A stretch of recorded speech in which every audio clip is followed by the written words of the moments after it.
کہ تم باقی تمام جو معبود ہیں جن کی تم عبادت کر رہے ہو، جن کے ساتھ تم جڑے ہوئے ہو، ان تمام معبودان کو چھوڑو، اللہ کے پاس۔ تو اللہ کے ساتھ جڑنے میں کامیابی ہے، اور اللہ کے علاوہ باقی جو سہارے ہیں اور باقی جو اسباب ہیں جن کے پیچھے انسان چلتا ہے، تو اللہ کے رسول نے فرمایا کہ اس میں فائدہ نہیں، کامیابی نہیں۔ کامیابی صرف اس میں ہے کہ اللہ کے ساتھ تمہارا تعلق ہو جائے۔ اس کی وجہ یہ ہے کہ اس کائنات میں جو کچھ بھی ہوتا ہے وہ اللہ کی مشیت سے ہوتا ہے، اللہ کی مرضی سے ہوتا ہے۔ اس کائنات کے اندر قرآن مجید کہتا ہے وَمَا تَسْقُطُ مِن وَرَقَةٍ إِلَّا يَعْلَمُهَا، ایک پتا بھی جو گرتا ہے، درخت سے جو پتا گرتا ہے، اللہ کی مشیت سے گرتا ہے۔ ایک ریت کا درد جو ہوتا ہے وہ اللہ کی مشیت سے ہوتا ہے۔ ہوائیں چلتی ہیں، جو کچھ ہوتا ہے اللہ کی مشیت و مرضی سے ہوتا ہے۔ تو جب سب کچھ اللہ کی مرضی سے ہوتا ہے تو انسان کو اللہ کے ساتھ جڑنا چاہیے، اللہ کے ساتھ جڑنے میں کامیابی ہے۔ تو اس آیت کریمہ میں ارشاد فرمایا کہ هو الذی ارسل رسولہ بالہدی ودین الحق، اللہ جل شانہ کی ذات و برکات وہ ہے اور اتنی عظیم ذات ہے، اور تمہاری اوپر فضل و کرم کرنے والا اللہ ہے، کہ اس اللہ نے اپنا رسول بھیجا، تمہارے لیے اپنا رسول بھیجا۔ یہ جو اللہ نے انتخاب فرمایا علیہ السلام کا اس امت کے لیے، اس امت کی ہدایت کے لیے، تو یہ امت جو ہے یہ خیر الامم، تمام امتوں میں سب سے بہترین امت جو ہے وہ امت محمدیہ ہے۔ ہم سے پہلے جو امت گزری ہے وہ امت موسویہ ہے، سیدنا موسیٰ علیہ السلام کی امت، موسیٰ علیہ السلام کی شریعت، موسیٰ علیہ السلام جب تشریف لائے اللہ نے ان کو شریعت عطا فرمائی۔ تو موسیٰ علیہ السلام کی جو شریعت ہے یہ سیدنا عیسیٰ علیہ السلام تک رہی، سیدنا عیسیٰ علیہ السلام کو سیدنا موسیٰ کی شریعت کے پابند۔ تو یہ شریعت محمدیہ سے پہلے، امت محمدیہ سے پہلے جو امت ہے وہ سیدنا موسیٰ علیہ السلام کی امت کہلاتی ہے، اور سیدنا موسیٰ علیہ السلام کی جو امت ہے تو ظاہر ہے کہ اللہ نے ان کو بہت نوازا، بہت نعمتیں عطا فرمائیں۔ قرآن کہتا ہے کہ وَأَنِّی فَضَّلْتُکُمْ عَلَى الْعَالَمِینَ، اے موسیٰ علیہ السلام کی امت جن کو ہم اصطلاح میں بنو اسرائیل کہتے ہیں، کہ یعقوب علیہ السلام کی اولاد۔ اسرائیل جو ہے یہ سیدنا یعقوب کا نام ہے، یہ سوریانی زبان کا نام ہے۔ سوریانی میں عید جو ہے اللہ کو کہتے ہیں، اسرائیل کے معنی اللہ کا بندہ، جس طرح ہم عربی میں عبد اللہ کہتے ہیں تو سوریانی میں اسرائیل۔ تو یہ جو بنو اسرائیل کہلاتے ہیں یہ سیدنا یعقوب علیہ السلام کی اولاد، سیدنا ابراہیم علیہ السلام کے دو بیٹے، ایک سیدنا اسماعیل اور ایک سیدنا اسحاق علیہ السلام۔ تو سیدنا اسماعیل علیہ السلام کی جو اولاد ہے وہ بنو اسماعیل کہلاتے ہیں۔ بنو اسماعیل جو یہ عرب ہیں، یہ تمام جو عرب ہیں تو یہ بنو اسماعیل کہلاتے ہیں، سیدنا اسماعیل کی اولاد۔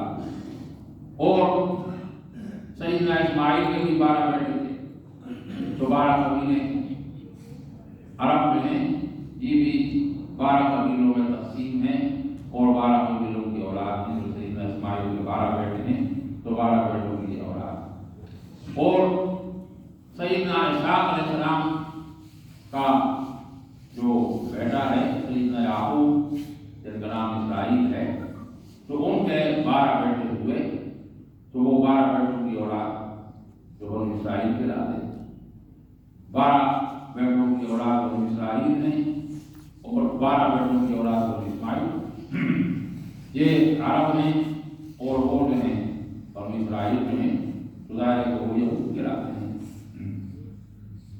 اب یہ جو اللہ کے رسول صلی اللہ علیہ وآلہ وسلم تشریف لائے، ان کی بعثت ہوئی، تو ظاہر ہے کہ بنی